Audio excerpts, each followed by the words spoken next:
Bueno, mis hermanos, el Señor Jesucristo me los bendiga. Como les decía ahorita, estamos hablando de un tema muy hermoso, ¿cierto? Que es el legítimo rey. Legítimo rey. Alguien de pronto, de los que nos están escuchando el día de hoy, alguien se acuerda de pronto qué hablamos la semana pasada, de pronto para ponernos en contexto y seguir avanzando con la enseñanza. Alguien que pronto abra el micrófono y nos diga el día de hoy qué se acuerda, qué estudiamos la semana pasada, qué fueron esos puntos importantes o qué recuerda simplemente de la semana pasada. Alguien que de pronto nos quiera colaborar. ¿Quién quiere hablar? De pronto, ¿quién?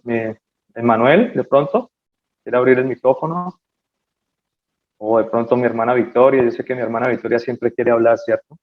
O Gracielita, de pronto. Pastor, Sí, dígame.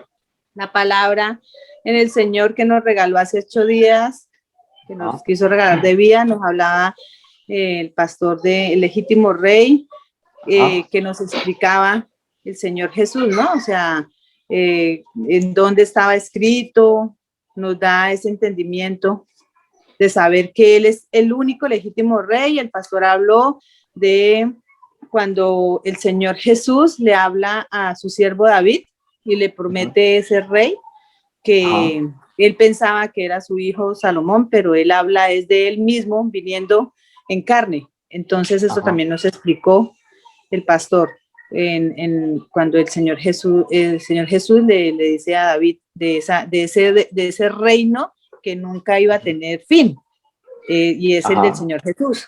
De eso recuerdo, pastor. Muy bien, mi hermana Victoria. Pastor, Muchísimas gracias. Dios le bendiga. Y también nos explicaba de cómo el Señor, porque, o sea, cuál era el significado de que Él entrara en un pollino, de Exacto, que Él estaba mostrando de que Él era ese verdadero rey. Amén, sí. Él entró en ese pollino cuando nosotros hablamos de la palabra de Dios con respecto a la escritura, en la entrada triunfal de Jerusalén. Recordemos un poquito para que los hermanos que entran nuevos, ¿cierto? De pronto para que nos pongamos en contexto y podamos seguir avanzando. Entonces, cuando él entra en el pollino, obviamente que todo el mundo lo reconoce porque es ese rey de paz que iba a venir, ¿cierto? Y uno de esos significados de que él venía en paz era porque la escritura se había cumplido en Zacarías 9:9, cuando dice que el rey tenía que entrar en un pollino de asno, ¿cierto? Era ese, que venía un rey de paz, un rey humilde, ¿verdad? Y que él era el que iba a venir al trono. Esa era una de las promesas que nuestro Señor Jesucristo, como hablaba también mi hermana Victoria, que el Señor le había hecho a David, ¿verdad? Que uno de su linaje se iba a sentar en el trono permanentemente. Sin embargo, vamos a estudiar un poquito más en este estudio, perdón, valga la redundancia, vamos a tratar un poquito más a profundidad lo que representaba ese linaje en la carne de David, ¿cierto? Porque a pesar de que el Señor le hace una promesa a David, vemos también cómo la escritura, hay una parte donde el Señor le hace a David, donde el Señor le da al pueblo de Israel, hay como un cierto, digamos, cierto castigo sobre ese linaje, ¿verdad? Hay como cierto castigo sobre ese linaje. Cuando nosotros miramos lo que es la trayectoria de los reyes a partir de Salomón, ¿cierto? Vemos que muy poquiticos, contados con los dedos de las manos, nos podemos dar cuenta que algunos de ellos, solamente algunos, hicieron lo recto y lo bueno delante de los ojos del Señor. De resto, mis hermanos, no hay nada ahí. De resto, ninguno de los reyes que reinaron después de David hizo lo bueno delante de los ojos del Señor. Incluso es una profecía porque cuando decimos que ninguno de los reyes hizo lo bueno, solamente hay unos cuantos que hicieron lo recto delante del Señor, como fue por ejemplo Josué, ¿cierto? Josías. ¿Qué pasó con Josías? Josías era un niño de 8 años, ¿verdad? Josías era un niño de 8 años en ese tiempo, y dice la palabra de Dios que este rey tuvo ese carácter y tuvo esa firmeza de coger y tumbar todos esos altares que tenían dedicados a otros dioses y limpió todo eso. De hecho, dice la palabra de Dios que fue ese rey que volvió y trajo la Pascua, porque la Pascua, a través del tiempo de los reyes, llegó un momento en que se dejó de celebrar, pero ese rey trajo nuevamente la Pascua al pueblo de Dios, ¿verdad? Al pueblo de Israel. Entonces, pongámonos en contexto acá en donde quedamos, ¿verdad? En donde quedamos, ¿alguien me recuerda dónde quedamos de pronto? ¿Alguien se acuerda dónde quedamos nosotros la semana pasada?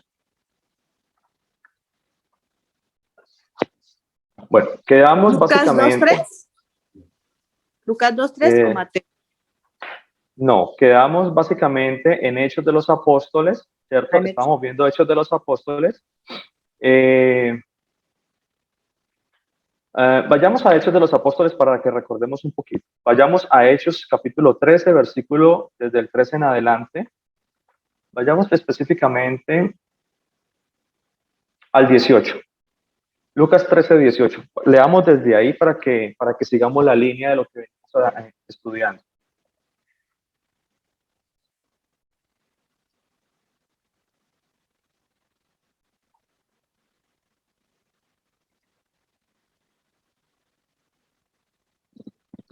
Pastor, ¿puede repetir el versículo, por favor?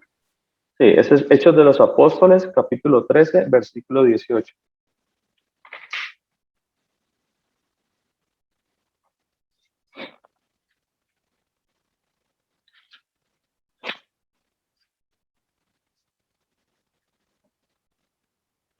Bueno, dice la palabra de Dios ahí en Hechos de los Apóstoles, veníamos leyendo este versículo, en el cual dice que, desde el versículo 18 dice así, y por un tiempo, como de 40 años, los soportó en el desierto, y habiendo destruido 7 naciones de la tierra de Canaán, les dio en herencia su territorio.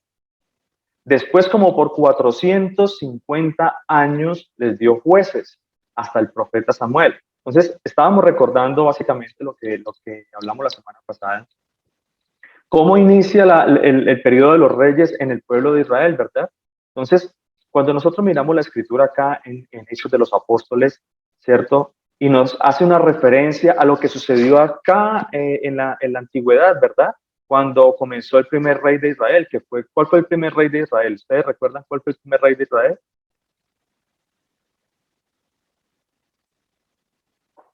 ¿Alguien recuerda cuál fue el primer rey de Israel? Saúl. Muy bien, Saúl. Sí, muchísimas gracias, mi hermano. Entonces, cuando comienza el primer rey de Israel, ¿y por qué comienza? ¿Por qué el Señor les da a Saúl como rey, verdad? Entonces, sigamos la palabra de Dios. Acá dice entonces, después como por 450 años les dio jueces hasta el profeta Samuel, ¿cierto? Luego pidieron rey y les dio, y Dios les dio a Saúl, hijo de Cis, varón de la tribu de Benjamín, por 40 años. Algo muy curioso, mis hermanos, es que Saúl reinó 40 años, David reina 40 años, Salomón reina 40 años también, ¿verdad? Son periodos exactos en la palabra de Dios que nos muestra que fueron periodos precisos en la escritura, ¿verdad? Entonces, dice, quitado este, les levantó por rey a David, de quien dio también testimonio diciendo, he hallado a David, hijo de Isaí, varón conforme a mi corazón, quien hará todo lo que yo quiero. Entonces, recordábamos también por qué David fue ese rey que agradó tanto al Señor. ¿Por qué creen ustedes que David agradó tanto a Dios? ¿Por qué lo creen?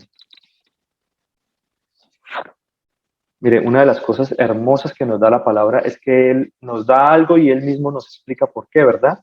La palabra de Dios dice que tenía un corazón conforme al corazón de Dios. ¿Pero por qué tenía ese corazón conforme al corazón de Dios? Era porque, dice la palabra, quien hará todo lo que yo quiero, todo lo que yo quiero. Y eso es uno de los principios, mis hermanos, que nosotros como hijos de Dios debemos asumir en nuestra vida.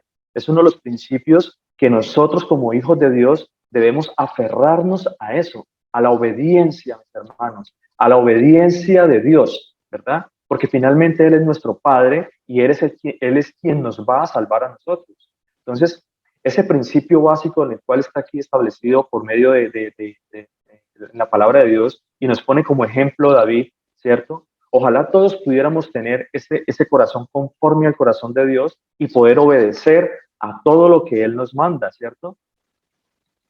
Entonces dice, de la descendencia, en versículo 23, de la descendencia de este y conforme a la promesa, Dios levantó a Jesús por Salvador a Israel, ¿verdad?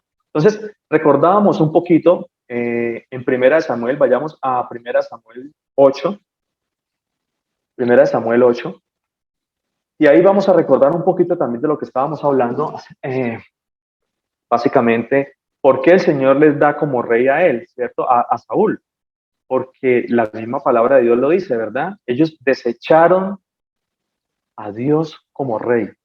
Ellos lo desecharon. ¿Quiénes son ellos? El pueblo de Israel, ¿cierto? Porque como dice la palabra de Dios acá en el versículo 18, ¿cierto? El mismo Señor los soportó, los sacó con brazo levantado de Egipto, ¿cierto? Quiere decir que los levantó y los sacó con poder, con el poder de Dios. Los sacó de la esclavitud de Egipto, los sacó de allá y los llevó por el desierto por 40 años. Nunca les faltó comida, nunca les faltó agua, nunca les faltó nada a ellos, ¿verdad? Nunca, dice la palabra de Dios, por 40 años los soportó en el desierto. Pero resulta que en la tierra de Canaán, alrededor de la tierra, habían muchos reinos más, ¿verdad? Habían reinos como los moabitas, los edomitas, los amonitas, ¿verdad? Estaba lleno de otros reinos en el cual ellos, todos los otros reinos tenían rey. Y entonces siempre había esa batalla entre los reinos por las tierras. Recordemos lo que sucedió, por ejemplo, al principio cuando Moisés, por medio de Moisés, ellos pelean y el Señor les da unas tierras a ellos, ¿verdad? Luego, por medio de Josué, ellos pelean, ¿cierto? Ganan las batallas y se apoderan de otras tierras. El Señor les da más tierras a ellos y es la forma en cómo el pueblo de Israel comienza a establecerse, ¿verdad? Pero resulta que el Señor les había dado a ellos jueces y gobernadores, ¿verdad? Pero ¿qué pasó ahí en ese momento? Cuando el Señor les da jueces y gobernadores, dice la palabra de Dios que el último juez fue el profeta Samuel, ¿verdad? Entonces, vayamos a la escritura y sigamos mirando lo que el Señor tiene para nosotros aquí relacionado con este tema. Dice la palabra de Dios, Primera Samuel 8, dice así: aconteció que habiendo Samuel envejecido, puso a sus hijos por jueces sobre Israel. ¿verdad? Ya Samuel estaba viejo y a él le había dado ese derecho, había transmitido de cierta manera ese derecho a sus hijos. Entonces dice, y el nombre de su hijo primogénito fue Joel, y el nombre del segundo Abías, y eran jueces en Berseba. Pero dice la palabra de Dios, pero no anduvieron los hijos por los caminos de su padre. Antes se volvieron tras la avaricia, dejándose sobornar y pervirtieron el derecho, ¿verdad? Acabaron con lo que el Señor les dio, acabaron con ese derecho que el Señor les había dado a Samuel de ser juez sobre el pueblo de Egipto, ¿verdad? Perdón, sobre el pueblo de Israel. Dice en el versículo 4, entonces los ancianos de Israel se juntaron y vinieron a Ramá a ver a Samuel y le dijeron, he aquí tú has envejecido y tus hijos no andan en tus caminos. Por tanto, constitúyenos ahora un rey que nos juzgue como tienen todas las naciones, ¿verdad? Eso era básicamente lo que quería el pueblo de Israel en ese tiempo. Ya ellos no querían más jueces. Ellos querían era un rey al cual ellos pudieran ver, el rey el cual ellos pudieran decir, este que está aquí es rey, ¿cierto? Igual que lo tenían los demás, porque ellos querían que ese rey los representara y los defendiera de las otras tribus, o perdón, de las otras naciones que estaban alrededor, de los otros reinos. Entonces dice la palabra de Dios acá. Versículo 6, pero no agradó a Samuel esta palabra, o sea, eso no fue agradable a Samuel, ¿verdad? A Samuel no le gustó para nada eso. Entonces, esta palabra que dijeron, danos un rey que nos juzgue. Y Samuel oró al Señor. Es decir, Samuel no tomó ninguna decisión, ¿cierto? ¿Qué fue lo que hizo él? Ir inmediatamente al Señor, porque básicamente la palabra de Dios siempre nos enseña a nosotros muchas cosas, ¿no?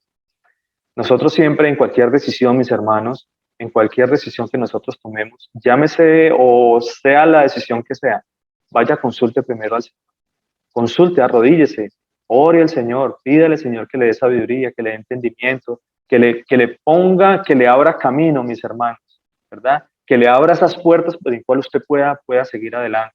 Porque a veces nosotros tomamos decisiones, pero tomamos decisiones de nuestra propia concupiscencia, ¿verdad? Y esas decisiones regularmente terminan en un mal resultado. Entonces, cuando nosotros vamos de la mano de Dios, siempre, mis hermanos, siempre vamos a tomar buenas decisiones, porque no es mi voluntad ni es mi decisión, es la voluntad de Dios. Y cuando nosotros nos acogemos a la voluntad de Dios, todo va a salir bien, mi hermano. Todo absolutamente le sale bien. Diferente es cuando yo primero actúo y luego le pregunto a Dios si era la decisión o si era la voluntad de Él, ¿verdad? Ahí es cuando todo termina mal, todo está patas arriba, todo está un caos, todo siempre se me presentan dificultades, obstáculos, y entonces, ¿yo qué hice para merecer esto? Pero le preguntaste al Señor primero antes de tomar la decisión, ¿verdad? Eso es lo que nos sucede a nosotros en muchas ocasiones, ¿cierto? Bueno, sigamos acá entonces. Dice la palabra de Dios, Samuel oró al Señor y dijo el Señor a Samuel, oye la voz del pueblo en todo lo que te digan, porque no te han desechado a ti, dice la palabra de Dios, sino a mí me han desechado. Dice la palabra de Dios, para que no reine sobre ellos. Entonces, mire lo importante acá de toda esta escritura, mis hermanos, como hablábamos ahora 8 días, mire la importancia de todo esto, porque ellos, en cierta manera, el Señor siempre les dijo que él era su Dios, que Él era su Rey, que Él era el que reinaba sobre ellos, pero ellos no quisieron la palabra de Dios, ellos desecharon la palabra de Dios, ellos desecharon al Señor, desecharon a ser Rey y quisieron un Rey que viniera en carne propia. Sin embargo, cuando uno se pone a analizar toda la escritura y lo que venimos hablando y lo que venimos diciendo, cuánta misericordia y cuánta, digamos de cierta manera, viene a aplicarse la gracia y la misericordia del Señor en nosotros, o sea, el amor de Dios hacia nosotros, que finalmente nos mandó en carne ese rey, ¿verdad? Nos mandó para que pudiéramos ver ese rey. Nosotros no vivimos en ese tiempo, pero el Señor vino, el Señor se hizo carne, ¿verdad? Y eso es básicamente el estudio que estamos tratando ahora, tratando de legitimar a ese rey que vino y dijo que cumplió las escrituras, que cumplió las profecías, que dijo que en algún momento cuando le hizo la promesa a David y le dice que iba a venir uno que se iba a sentar en el trono para siempre. Vino ese rey, aquí estuvo, anduvo entre nosotros. Ese rey se hizo carne, mis hermanos. ¿Ve? ¿Cuánta misericordia ha tenido el Señor desde el principio? Porque desde el principio lo hemos rechazado y lo hemos menospreciado, pero Él aún así sigue detrás de nosotros, apoyándonos y dándonos de su misericordia para llevarnos a nosotros a la salvación. ¿Ve? Entonces, de cierta manera, el Señor en algún momento nosotros lo desechamos, pero Él vuelve otra vez y nos redimide, ¿cierto? Nos acoge con su gracia y con su misericordia, mis hermanos. Y es ahí entonces cuando el Señor pone a Samuel, ¿verdad?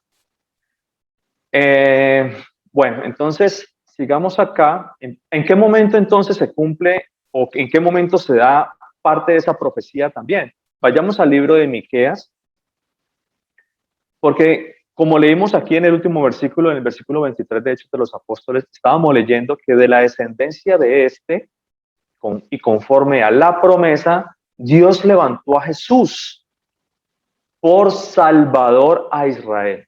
¿Ve? Entonces, según la promesa tenía que venir de Belén, ¿verdad? ¿En qué momento de la escritura se cumple eso o se da esa promesa? Vayamos entonces al libro de Miqueas, en el capítulo 5. Vamos a leer desde el capítulo 5, en el versículos 1 al 5. Hay algo muy interesante ahí para que nosotros analicemos.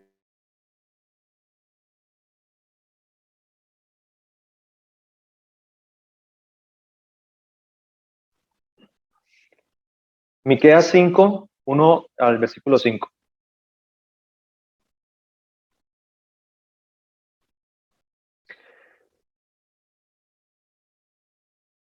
Hay algo muy bonito acerca del profeta Miqueas, y era que Miqueas era muy contemporáneo con los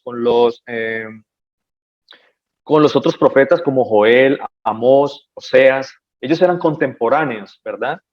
Y algo muy interesante es que también Miqueas fue alumno del profeta Isaías también. Entonces, son cositas como para que vayamos teniendo en cuenta y nos vamos ilustrando cada vez más en la palabra, ¿verdad? Entonces, Miqueas era alumno de Isaías y era contemporáneo también con otros profetas como Joel, Oseas o Amós, ¿verdad?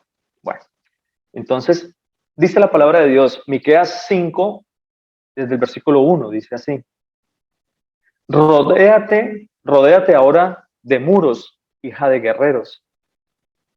Nos han sitiado. Con vara herirán en la mejilla al juez de Israel. Pero tú, Belén Efrata, pequeña, para estar entre las familias de Judá, de ti me saldrá el que será Señor de Israel, dice. Y sus salidas son desde el principio de los días de la eternidad. Perdón, sus salidas son desde el principio, desde los días de la eternidad. Versículo 3 dice: pero los dejará hasta el tiempo que dé a luz, a la que ha de dar a luz. Y el resto de sus hermanos se volverá con los hijos de Israel. Y éste estará y apacentará con poder del Señor, con grandeza, del nombre del Señor tu Dios, del Señor su Dios, y morarán seguros, porque ahora serán engrandecidos hasta los fines de la tierra. ¿Ve? Entonces, hermosa profecía, porque en esta profecía básicamente nos estaba diciendo que ese rey salvador, que ese rey que iba a venir, tenía que venir de Belén, ¿verdad? Tenía que nacer en Belén. Así era que el Señor lo había profetizado. Esa era la promesa y esa era la profecía que el Señor había dado, ¿verdad? Entonces, en el versículo 5 dice: y este será nuestra paz. Por eso, cuando el Señor entra a Jerusalén, ¿verdad? Esa entrada triunfal del Señor a Jerusalén entra en ese burro, ¿cierto? Porque era lo que representaba la paz. Aquí está diciendo que esta era nuestra paz. Dice: cuando el asirio viniera a nuestra tierra y cuando hollare nuestros palacios, entonces levantaremos contra él 7 pastores y 8 hombres principales. Entonces, esa era la promesa de nuestro Señor acerca de él mismo, ¿verdad? Entonces, ¿en qué momento se cumple la promesa? ¿En qué momento viene a darse cumplimiento a la palabra de Dios? ¿En qué momento, mis hermanos? Vayamos al libro de Mateo. Ahí en el Mateo nos da a nosotros claridad, ¿cierto? Nos enseña la forma en cómo se cumplió la Escritura, ¿cierto? Cómo se cumplió la Escritura del advenimiento de nuestro Señor Jesucristo, de ese Mesías Salvador, de ese Cristo que iba a venir a salvarnos. ¿Ve? Entonces, Mateo 1, vamos a leer desde el versículo 18 en adelante.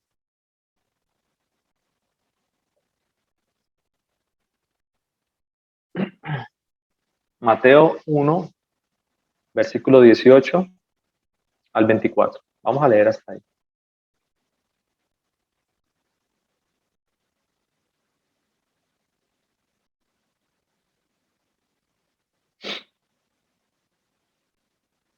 Bueno, ya lo tenemos todo, mis hermanos.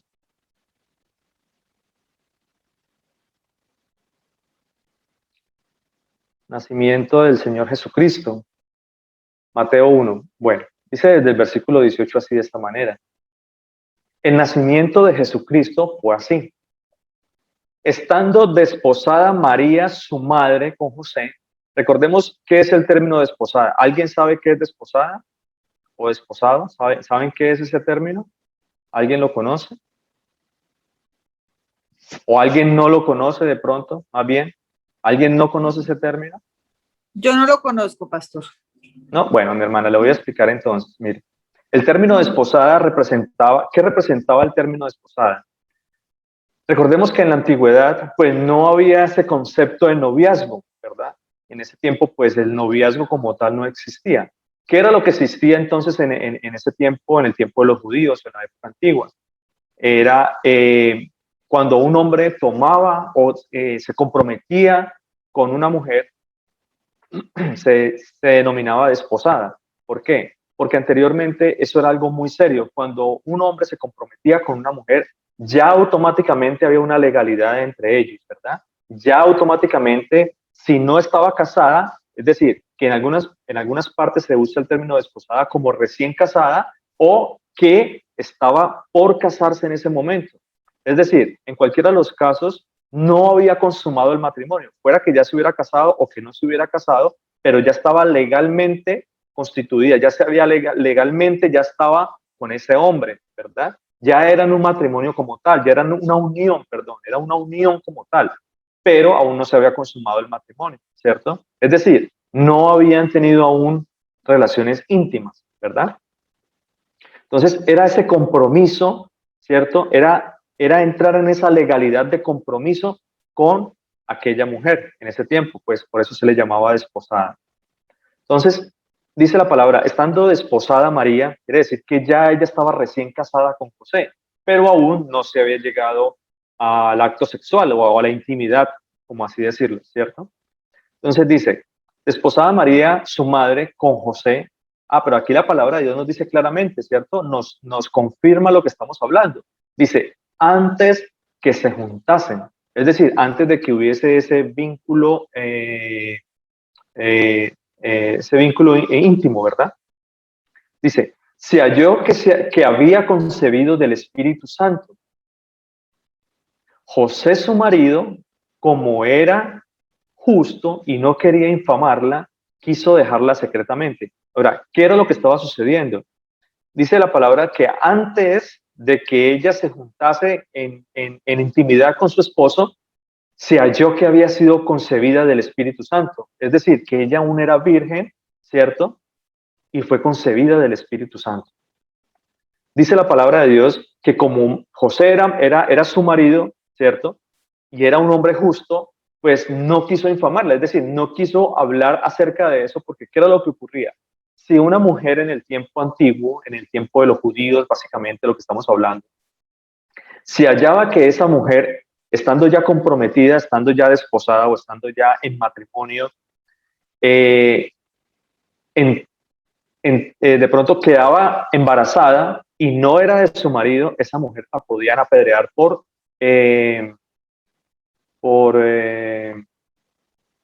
¿cómo es que se dice la palabra? Adulterio, ¿sí? Entonces podía ser apedreada, podía ser incluso muerta por adulterio, ¿verdad? Entonces, eso era lo que pasaba, pero como José era un hombre justo, él no quiso infamarla, ¿verdad? Pero finalmente estas cosas no vienen de él, estas cosas se las puso el Señor en su corazón, ¿verdad? Porque más adelante vamos a ver lo que sucedió. Dice, quiso dejarla secretamente. Versículo 20 dice, y pensando él en esto, he aquí un ángel del Señor le apareció en sueños y le dijo, es decir, José lo que tenía era dudas en ese momento, ¿cierto? Pero para que se le disiparan esas dudas, vino un ángel del Señor y se le apareció en sueños a José y le dice así de esta manera, le dice, José, hijo de David, no temas recibir a María tu mujer, porque lo que en ella es engendrado del Espíritu Santo es, mis hermanos. Del Espíritu Santo es, ¿verdad? Entonces, aquí nos aclara y nos dice nos dice concretamente que lo que fue concebido de María, es decir, lo que María llevaba en su vientre, era del Espíritu Santo, ¿verdad? Y eso es algo que nosotros vamos a analizar más a profundidad ahora, cuando nosotros vayamos a la genealogía del Señor Jesucristo. La verdad no sé si alcancemos la genealogía porque me gustaría tomar una clase completa para estudiar la genealogía del Señor, ¿verdad? Porque la genealogía del Señor está escrita en los dos evangelios, está escrita en el Evangelio de Mateo, ¿cierto? Y está escrita también en el Evangelio de Lucas. Entonces, me gustaría tomar un tiempo prudente para explicar toda la genealogía y nos vamos a sorprender de muchas cosas que tiene el Señor para nosotros ahí. Entonces, quiero que recordemos por lo pronto esto. que la palabra de Dios dice claramente que lo que estaba engendrado en María era del Espíritu Santo. No era de José, era del Espíritu Santo. Y eso es algo que vamos a ver más adelante ahorita. Bueno, dice,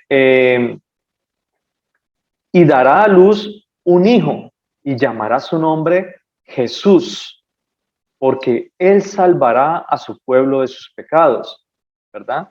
Entonces,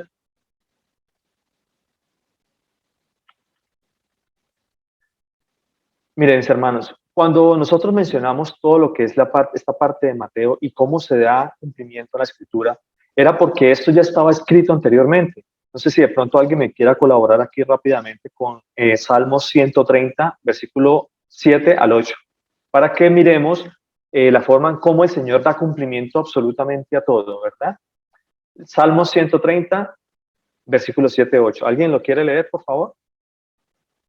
¿Lo puedo leer, pastor? Sí, mi hermanita, por favor. 7, 8, los dos. Dice el Salmo 7:8, dice. ¿Dónde está, papi? 7:8, pastor. 7 y 8. Sí, señora, 7, 8. Espera Israel en el Señor Jesús, porque suyo es el amor y la plena liberación. Él librará a Israel de todas sus culpas, dice mi Biblia. Su versión. Amén. En Muchas mi gracias, escritura. mi hermana. Ajá. Muchas ¿Sí gracias, mi está bien, hermana. pastor? Sí, perfecto. Está muy buena, muy bonita esa versión. Muchísimas gracias. Dios le bendiga. Les voy a leer rápidamente la versión que tenemos acá también de la Reina Valera. Dice la palabra de Dios. Espere Israel al Señor, porque en el Señor hay misericordia y abundante redención con él. Y él redimirá a Israel de todos sus pecados. Básicamente se estaba cumpliendo la escritura aquí cuando dice la palabra que dice, su nombre se llamará Jesús porque él salvará al pueblo de sus pecados, ¿verdad? En el versículo 22, para que sigamos más adelante, dice, todo esto aconteció para que se cumpliese lo dicho por el Señor, por el profeta, cuando dijo, he aquí, una virgen concebirá y dará a luz un hijo, y llamará su nombre Emmanuel, que traducido es Dios con nosotros. Entonces, les quiero aclarar un poquito acá, para que no haya haber confusión acerca del nombre del Señor Jesús, ¿verdad? Porque el nombre de Dios es Jesús, pero ¿qué era lo que representaba Emmanuel?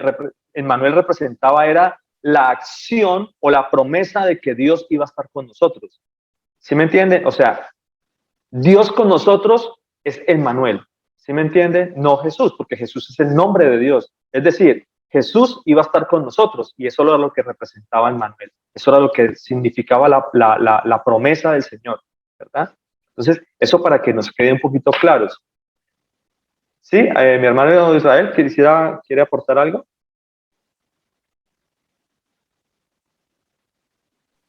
O sea, Germancito, que el significado de Manuel, de esa palabra es Dios con nosotros. No Amén, que fuera sí, un... señora. Exacto. El significado específicamente, usted lo dijo de una mejor manera, el significado específico de esta palabra, Dios con nosotros, es Emmanuel, ¿verdad? Eso es básicamente lo que significa. Incluso esa es la promesa que está en Isaías 7:14. De pronto alguien que nos lo quiera leer, alguien que de pronto nos colabore con esa palabra. Isaías 7:14. La palabra de nuestro Señor Jesucristo, el Dios que se hizo carne, dice así, en Isaías 7:14. Por tanto, el Señor mismo os dará señal. He aquí que la Virgen concebirá y dará a luz un hijo y llamará su nombre Emmanuel. Amén, amén, gloria a Dios. Muchas gracias, mi hermano Raúl, Señor le bendiga.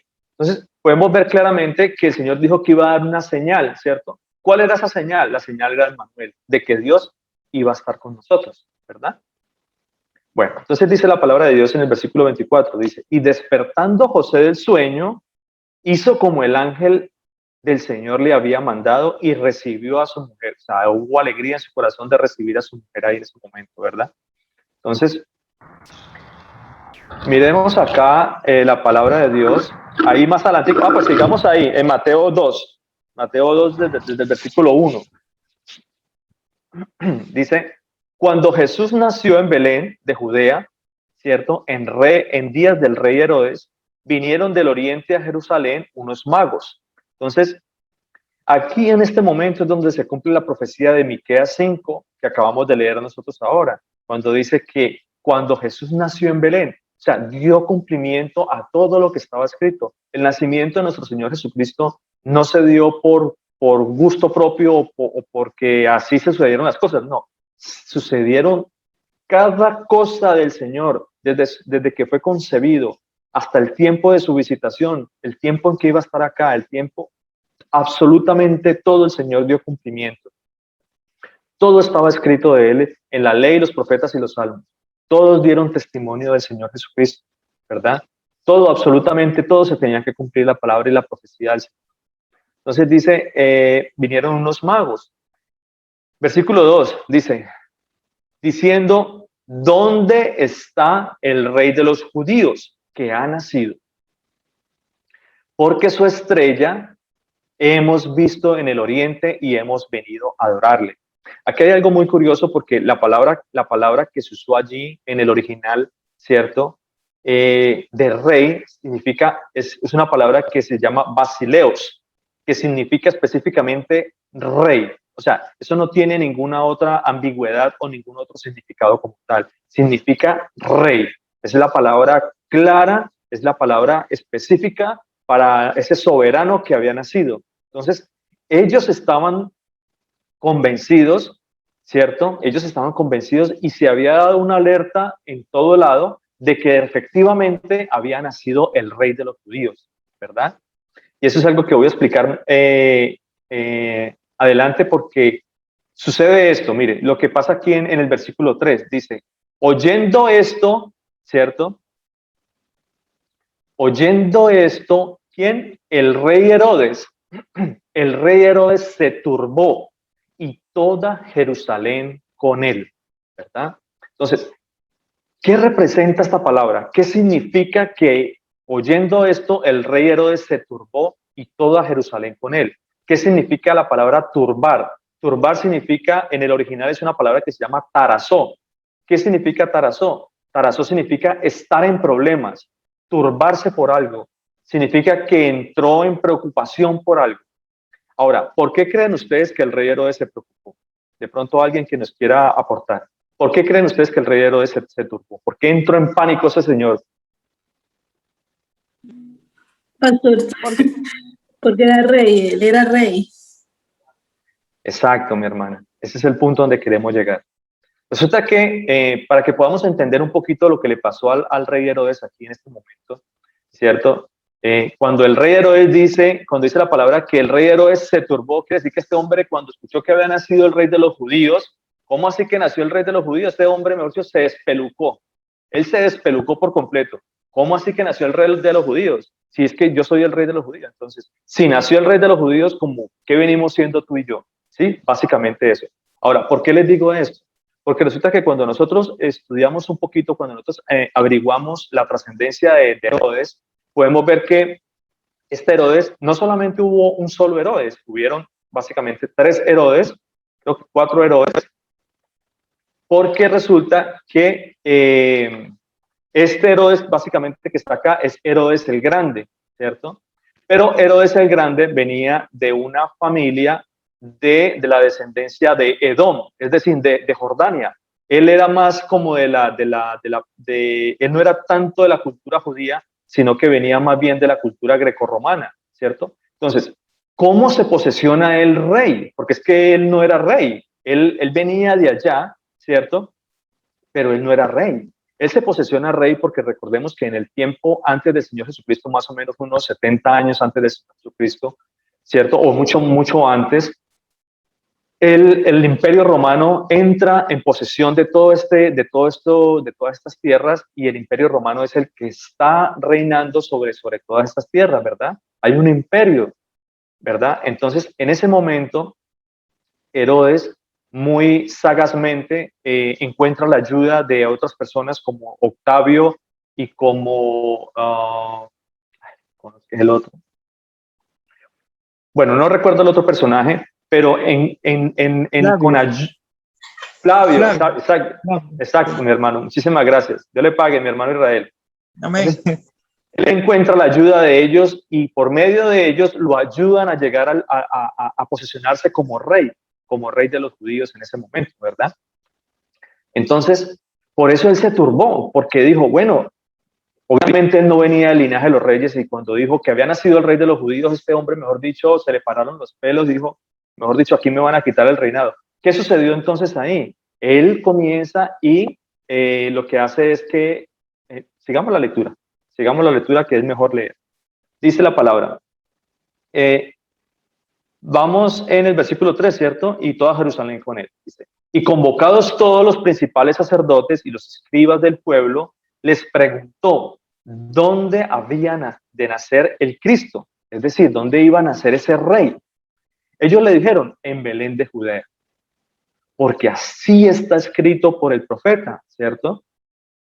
Versículo 6, y tú, Belén, de la tierra de Judá, no eres la más pequeña entre los príncipes de Judá, porque de ti saldrá un guiador que apacentará a mi pueblo Israel. Básicamente aquí se estaba cumpliendo la palabra del profeta Miqueas, ¿verdad? Allá en el Miqueas 5:1-5, que era lo que habíamos leído así hace un momento. Dice en el versículo 7, entonces Herodes, llamando en secreto a los magos, indagó de ellos diligentemente, ¿cierto? Diligentemente el tiempo de la aparición de la estrella, ¿verdad? Y enviándolos a Belén, dijo, id allá y averiguad con diligencia acerca del niño, y cuando le halléis, hacédmelo saber, para que yo también vaya y le adore. Pero obviamente que vamos a ver que esa no era la intención tan chévere que tenía Herodes, ¿verdad? Porque Herodes lo que quería era saber dónde había nacido el rey de los judíos para ir a matarlo, porque él sabía que más adelante lo iba a destronar, ¿verdad? Le iba a quitar el trono, porque ese era, según la profecía y según la escritura, era ese legítimo rey que tenía que sentarse en el trono, ¿cierto? Era el que tenía que reinar.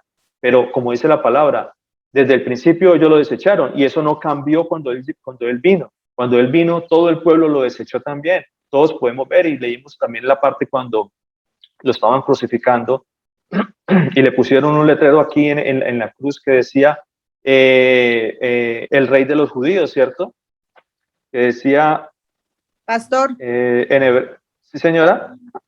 Qué pena interrumpirlo. Además, en la palabra tranquila. hemos leído en la palabra que el Señor Jesús dice que Él no vino a que lo sirvieran, sino a servir. Amén, amén. Sí, señora, muchísimas gracias. Entonces, claro, el Señor Jesús no vino a servir, porque es que, miren, hermanos, hay algo que yo quiero que entendamos de todo este estudio, y yo sé que finalmente el Señor nos va a dar la posibilidad de entenderlo un poquito más adelante, porque es algo que vamos a tratar de desmenuzar un poquito más. Cuando el Señor le preguntaron, ¿eres tú rey? Y el Señor dijo, tú lo has dicho. Y el Señor le dijo, mi reino no es de este mundo, ¿verdad? A pesar de que Él vino, ¿cierto? Y se mostró y nos enseñó quién era el rey, pues el reino de Él no era este, el reino de Él es otro rey, ¿verdad? Y eso es algo que quiero que miremos más adelante también y lo detallemos más a fondo. Entonces, ¿qué era lo que le habían puesto en la cabeza? Le decía, Jesús Nazareno, rey de los judíos, ¿cierto? Pero entonces los fariseos y los principales sacerdotes de los judíos, ¿cierto? Le dijeron a Pilato, no escribas rey de los judíos, sino que él dijo rey de los judíos, ¿verdad? Pero ¿qué dijo Pilato? No, lo que he escrito, he escrito. Así se quedó, porque así tenía que ser. Tenía que quedar en evidencia y tenía que quedar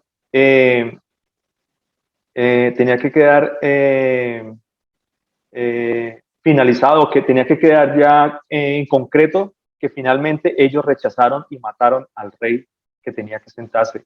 Ahora, ellos mataron al legítimo rey, pero el Señor no era legítimo rey simplemente porque era Dios o porque simplemente quiso ser el rey o porque venía del linaje de la casa de David, ¿verdad?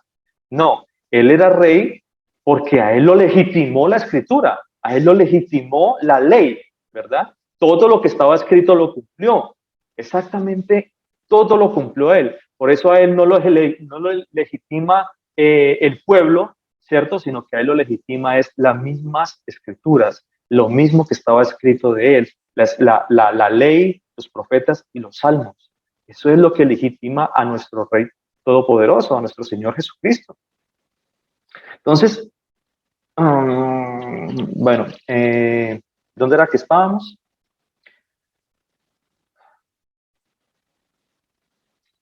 Me perdí un momentico acá.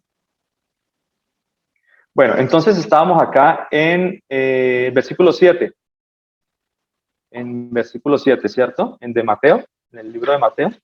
Sí, Mateo 2, 1, 7. Entonces dice, entonces Herodes, llamando en secreto a los magos, indagó de ellos diligentemente el tiempo de la aparición de la estrella. Y enviándolos a Belén, dijo, id allá y averiguad con diligencia acerca del niño. Y cuando le halléis, hacedmelo saber, para que yo también vaya y le adore. Ellos, habiendo oído al rey, se fueron, y he aquí la estrella que habían visto en el oriente iba delante de ellos, hasta que, llegando, se detuvo donde estaba el niño. Al ver la estrella, se regocijaron con muy grande gozo. Y al entrar en la casa, vinieron al niño con su madre María, y postrándolo, lo adoraron, y abrieron sus tesoros, le ofrecieron presentes, oro, incienso y mirra. Pero avisados por revelación en sueños que no volviese a Herodes, regresaron a su tierra por otro camino. Entonces, en una revelación el Señor les dice a ellos que no regresen por el mismo camino, porque obviamente Herodes quería matar al niño, ¿cierto? Él quería matar a ese legítimo rey que había nacido. ¿Ve? Entonces ellos toman por otro camino y mire lo que sucede entonces. Dice, versículo 23, después que partieron ellos, he aquí un ángel del Señor un ángel del Señor apareció en sueños a José y le dijo, levántate, toma al niño y a su madre y huye a Egipto y permanece allá hasta que yo te diga, porque acontecerá que Herodes buscará al niño para matarlo. Y él despertando, como tomó de noche al niño y a su madre y se fue a Egipto y estuvo allá hasta la muerte de Herodes, para que se cumpliese lo que dijo el Señor por medio del profeta cuando dijo, de Egipto llamé a mi hijo. Entonces, hermosa palabra que el Señor nos da porque da cumplimiento a todo lo que el Señor nos había dado y nos había mostrado por medio de las Sagradas Escrituras, de que efectivamente estas cosas se iban a cumplir, ¿verdad? Entonces, vayamos un momentico a la versión que tiene Lucas en el versículo 1 al 26. Capítulo 1, versículo 26. Hay algo muy interesante ahí entonces.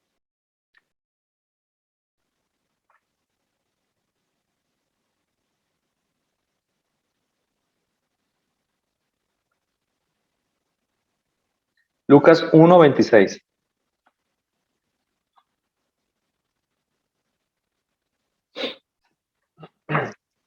Pastor, ¿puedo hacer una pregunta? Sí, mi hermana, bien pueda, claro que sí.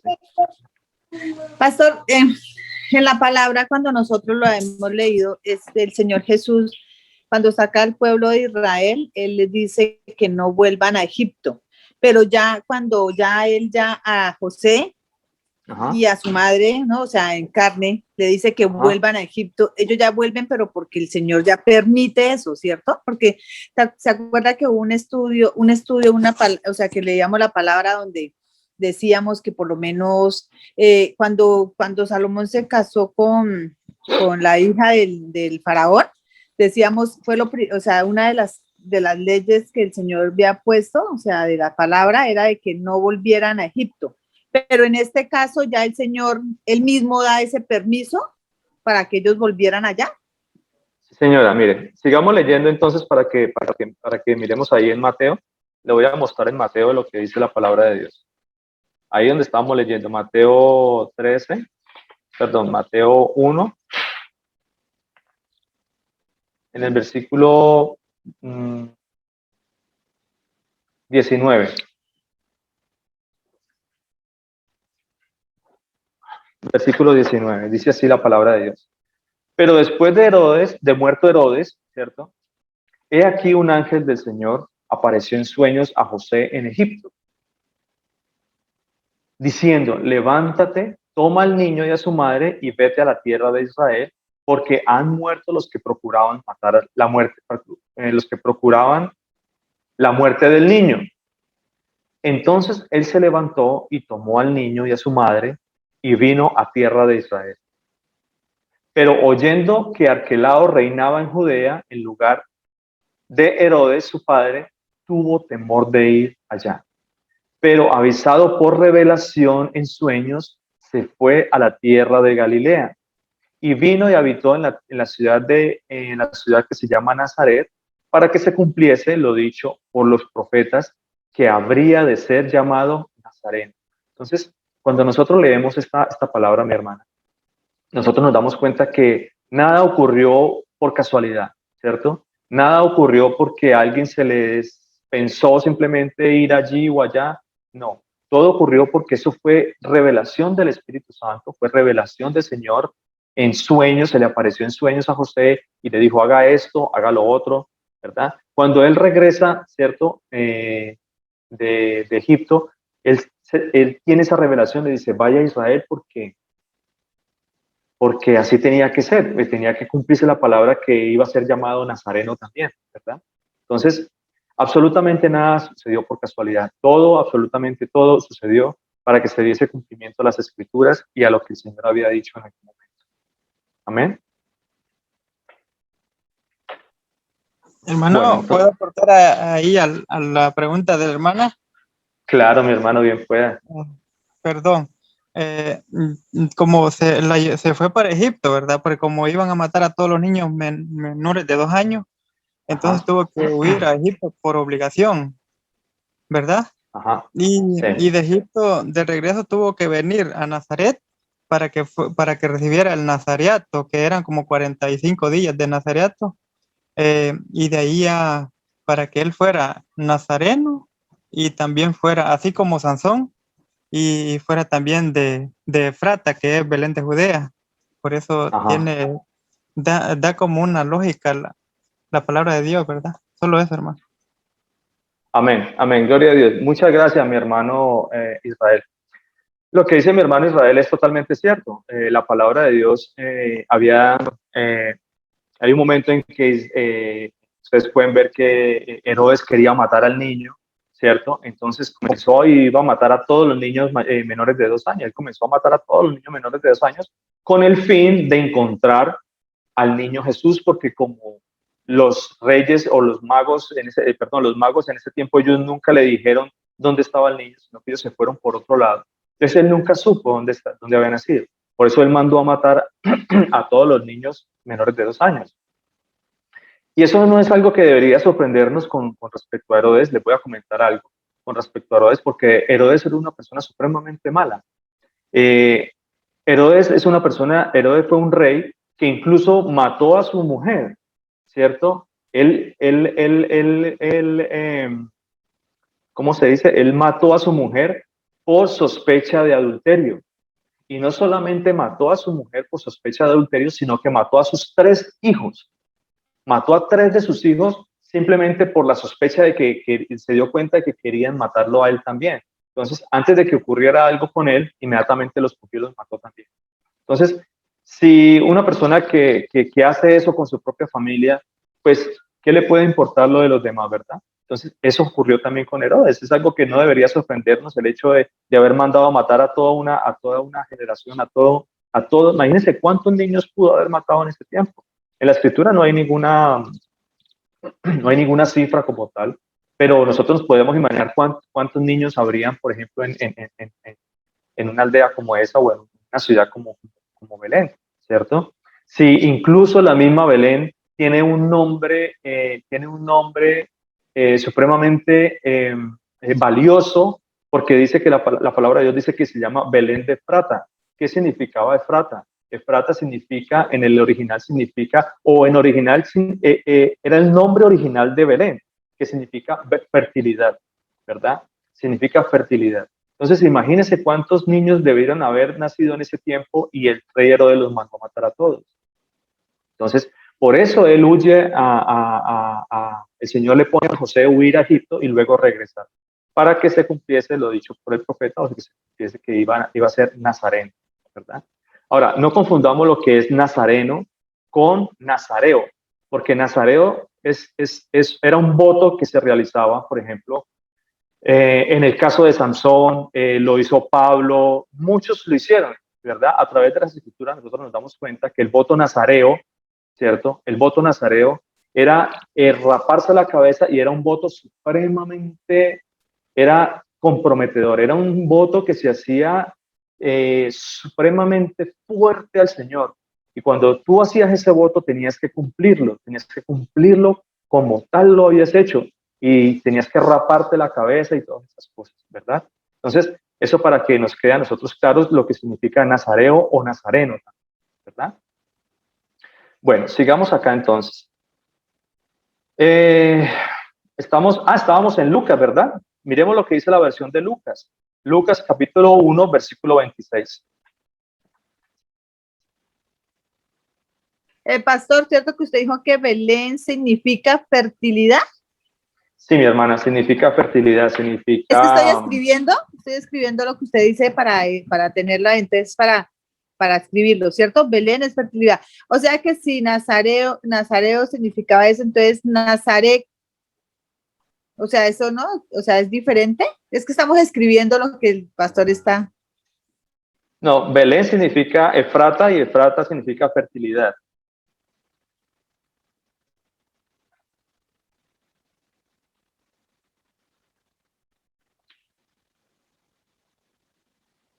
Aló.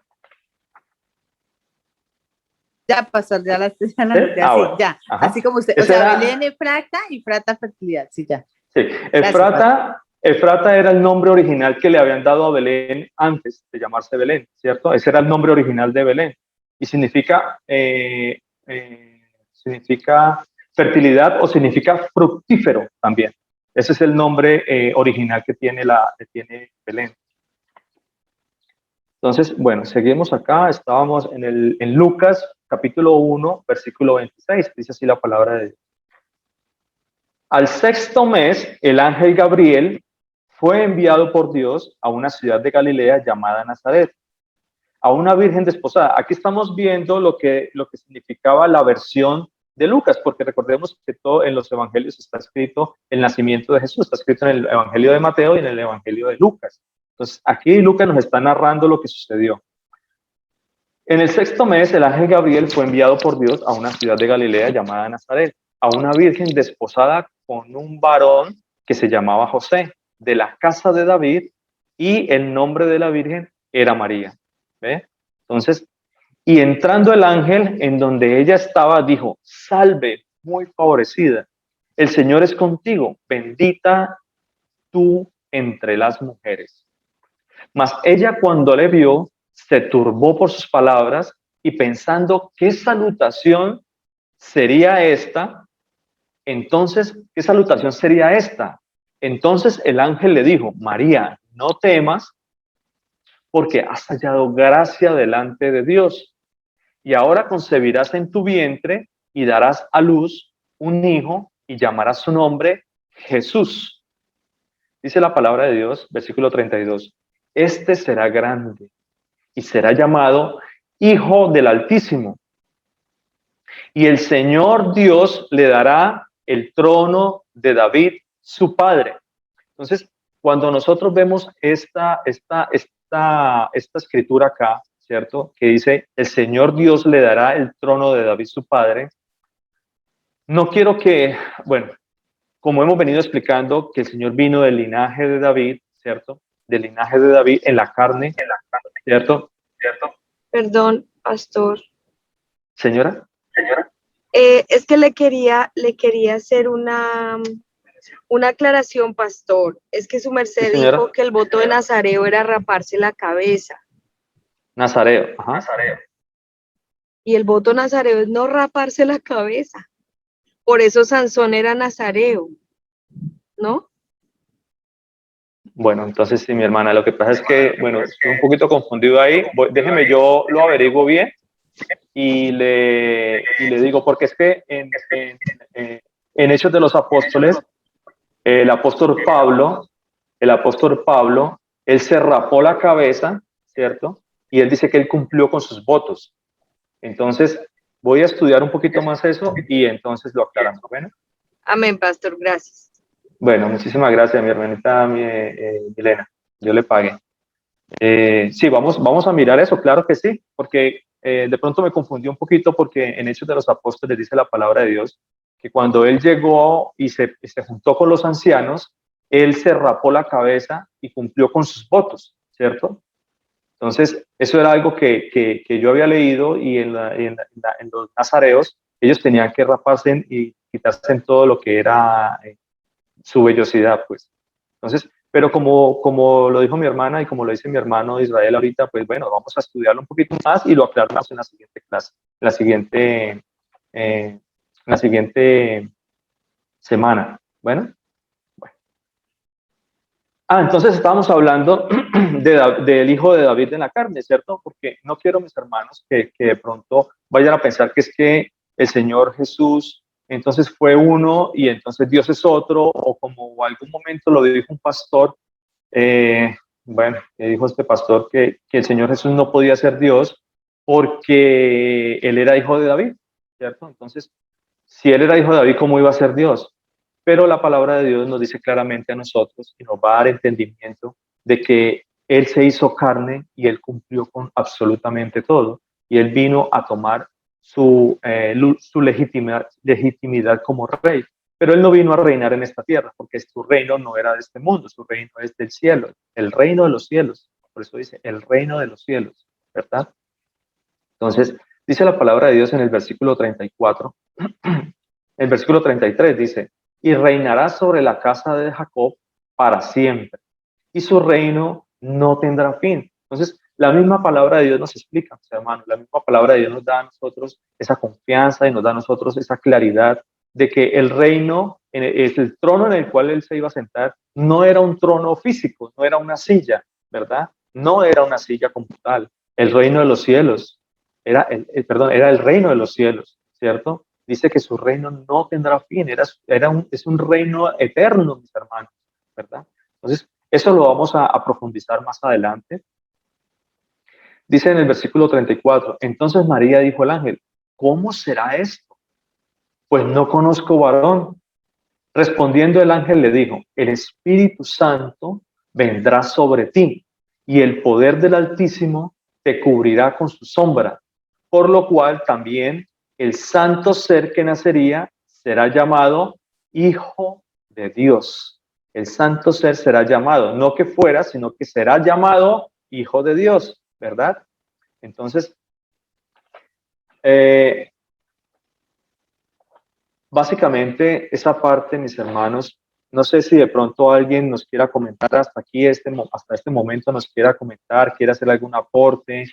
Me gustaría escuchar si de pronto es que vamos muy rápido, si de pronto hay algo que no entendió, si les parece bien, alguien que quiera comentar algo, alguien que nos aporte algo, de pronto para de pronto bajar el ritmo al estudio, de pronto vamos un poquito más rápido, muy rápido. Entonces, quisiera saber si de pronto alguien quiere abrir el micrófono por ahora, el día de hoy. Dígame, mi hermana Gracielita. Es una pregunta. Ajá. Es que habíamos leído un versículo donde hablaba que las entrañas de David saldría rey, las entrañas. Entonces, ¿qué significa las entrañas? De esa forma que se da la promesa, ¿no? ¿Cómo podríamos entender a qué se refiere con las entrañas de David? Bueno, las entrañas de David es básicamente lo mismo que la escritura nos dice a nosotros cuando dice que salió de los lomos de, ¿cierto? Salió de los lomos de. Es decir, que venía de la descendencia o que venía del linaje o que venía de la misma sangre, ¿verdad? Entonces, básicamente es eso. No es mucho misterio acerca de eso. Simplemente es que venía o que era hijo o que venía de la casa o de la familia, como ya habíamos explicado anteriormente, ¿cierto? Que venía de un linaje de la carne, que hay cierto link, hay cierta, ¿cómo se llama? ¿Cómo se dice eso? Hay cierto, bueno, cierto linaje, pues, por decir algo, de esa misma persona, ¿verdad? O decir que esa persona engendró a otra también, ¿cierto? Por eso dice, viene de las entrañas o de los lomos de, también, básicamente. De pronto alguien más que le haya gustado del estudio, qué más quiere aportar, de pronto alguien, ay, a mí me gustó esto, o pastor, diga esto, bueno, ¿qué otra cosa? Me gustaría escucharlos también a ustedes. Pastor, pues es muy hermoso que usted nos diga por medio de la palabra, nos explique, por lo menos yo estoy fascinada porque saber lo que usted dice, si es la voluntad del Señor, poder saber de dónde viene, cómo es todo eso es hermoso, así como usted nos lo está enseñando. Gracias a la misericordia del Señor Jesús es muy lindo porque uno no sabe nada de eso, entonces a veces uno como que se queda ahí, entonces sí me parece que como lo está haciendo, pues para mí, con todo respeto, pues no, que no sé y que pregunto tanto, me parece, porque sabe uno, el Señor Jesús por medio de ustedes le enseña a uno esas palabras y esas cosas que uno no sabe, que si alguien le pregunta, uno queda como que, entonces sí es bonito todo lo que nos está explicando. Sí, amén. Muchas gracias, mi hermana Victoria. La gloria y la honra para mi Señor siempre. Es que se los digo porque nosotros básicamente, sí, nosotros tenemos en nuestro corazón que nuestro Señor Jesucristo es el Rey. Eso no tiene discusión para nosotros. Para nosotros lo entendemos perfectamente y es algo que nosotros guardamos en nuestro corazón, ¿verdad? Sin embargo, si alguien me pregunta a mí por qué el Señor es Rey, ¿yo qué le voy a contestar? ¿Yo qué le voy a decir? No, es que Él es Rey porque Él es Rey, punto. No, Él es Rey porque era legítimo Rey. A él lo legitimó las Escrituras, ¿verdad? Entonces, por medio de las Escrituras estamos tratando de demostrar que verdaderamente Él es Rey. Entonces, ese es básicamente el principio del estudio. Esa es la base del estudio, poder entender y poder bíblicamente, ¿cierto? Bíblicamente demostrar que el Señor Jesucristo, aquel que es el Rey de nosotros, aquel que es el Rey Salvador, vino y cumplió con todo lo que estaba escrito de Él. Entonces, evidenciar por medio de las Escrituras cómo se cumple esa palabra, ¿verdad? Miremos Hechos de los Apóstoles en versículo 2. Capítulo 2, versículo 22. Buenas tardes, mi hermana Vivian. Vivian, ¿cómo está? El Señor Jesucristo la bendiga. Señor Jesús los bendiga a todos. Un saludo y un abrazo grande para todos. Muchas gracias, mi hermana. Donde habla acerca del nazareato es en número 6 del 1 al 2. Si quiere lo puedo leer. Ah, bueno, por favor. Me generó la duda lo que dice el hermano Israel, porque no sabía, pues no sé en qué parte de la palabra está que el Señor Jesús haya hecho voto de nazareato. Okay. Por lo pronto voy a leer número 6:1-2. Dice la palabra del Señor.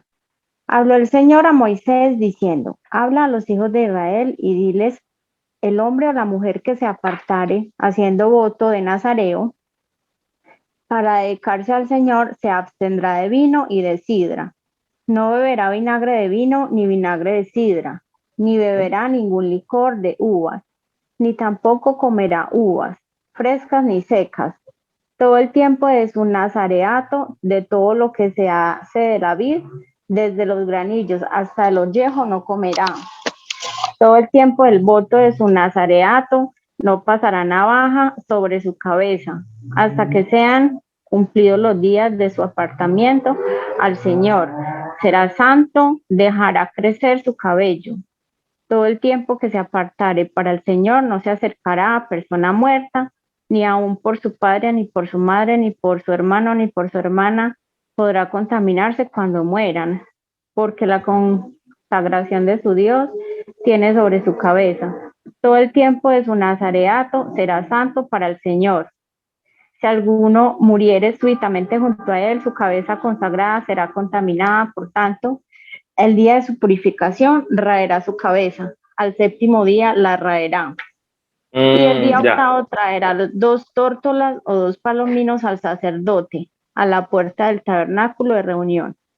Y el sacerdote ofrecerá el uno en expiación y el otro en holocausto, y hará expiación de lo que pecó a causa del muerto, y santificará su cabeza en aquel día, y consagrará para el Señor los días de su nazareato, y traerá un cordero de un año en expiación por la culpa, y los días primeros serán anulados, por cuanto fue contaminado su nazareato.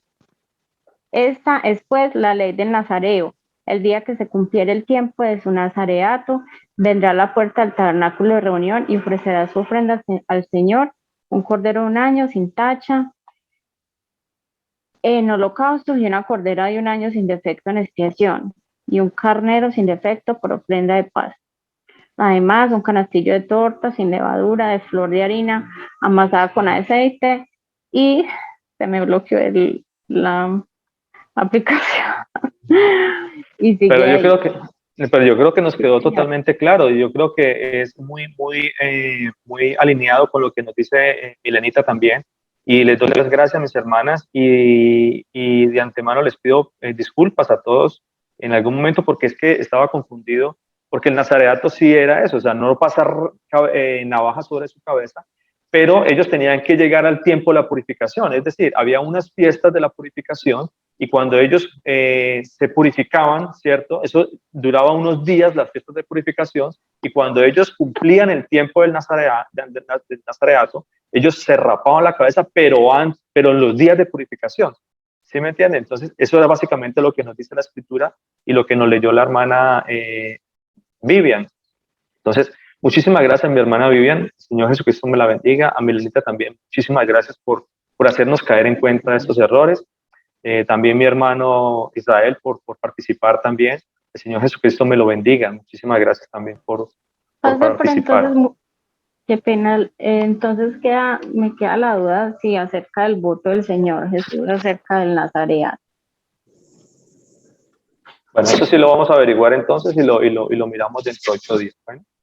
En Hechos 18, mi hermano, ahí Ajá. aparece. Ahí aparece. Ahí es. Ese es el versículo de Pablo. ¿Usted no lo quiere leer, mi hermana? Amén, amén. Gloria a Dios. Bueno. Ajá. Dice, mas Pablo, habiéndose detenido aún muchos días, allí después se despidió de los hermanos y navegó a Siria, y con él Priscila y Aquila, habiéndose rapado la cabeza en Secrea, porque tenían hecho voto. Ajá. Tenían hecho voto. Ese es Hechos 18, ¿cierto? 18. Ajá. Sí, gloria a Dios. Entonces, bueno, eso nos deja a nosotros claro. Vamos a averiguar también un poquito más acerca de la inquietud que tiene mi hermana Vivian. Y dentro de 8 días, si el Señor lo permite, aclaramos un poquito más eso. Bueno, mis hermanitos, quiero que leamos un momentico la palabra de Dios, cómo se cumple, por ejemplo, con cuestión del nacimiento de María. Miremos lo que dice la palabra de Dios.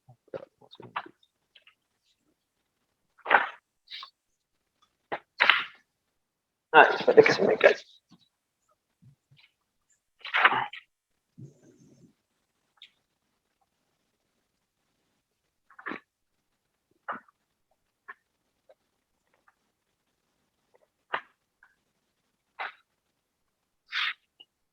En Gálatas 4:4, mis hermanos.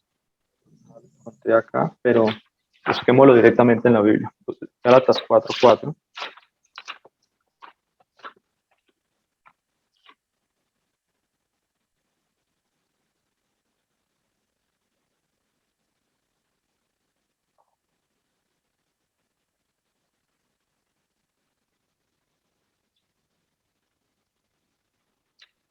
¿Alguien ya lo encontró de pronto?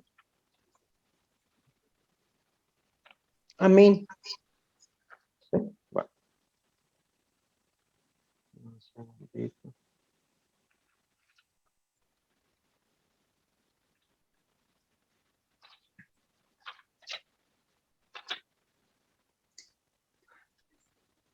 Hasta el 5, mi hermana, por favor, ¿sí? Gálatas 4, del versículo 1 al 5. ¿A mí, pastor? Sí, mi hermana Esperanza, Señor Jesucristo la bendiga. Amén. Gálatas 4, del 4 al 5. ¿Sí? Ajá, sí, del 1 al 5. ¿Del 1? Del 1 al 5, sí. Bueno, pastor. La palabra la leemos en el nombre de nuestro Señor Jesucristo. Pero también digo, entre tanto que el heredero es niño, en nada difiere del esclavo, aunque es señor de todo, sino que está bajo tutores y curadores hasta el tiempo señalado por el Padre. Así también nosotros, cuando éramos niños, estábamos en esclavitud bajo los rudimentos del mundo. Pero cuando vino el cumplimiento del tiempo, Dios envió a su Hijo nacido de mujer y nacido bajo la ley, para redimirse a los que estaban bajo la ley, al fin de que recibiésemos la adopción de hijos. Amén. Amén. Gloria a Dios. Entonces, el apóstol Pablo nos ilustraba por medio de las Sagradas Escrituras la forma en cómo se cumplió toda la promesa del Señor, ¿verdad? Porque dice la palabra de Dios, envió a su Hijo nacido de mujer, ¿cierto? Entonces, ahí podemos ver claramente que absolutamente todo se cumplió en el Señor.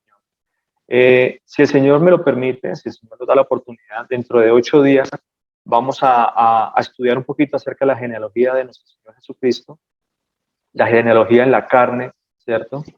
La genealogía que está tanto en Mateo como está escrita también en Lucas. Y vamos a ver que nos vamos a llevar una gran sorpresa, vamos a mirar la forma en cómo el Señor cumplió absolutamente con todo, ¿verdad? Entonces, mis hermanitos, el Señor Jesucristo me los bendiga, que pasen una buena noche.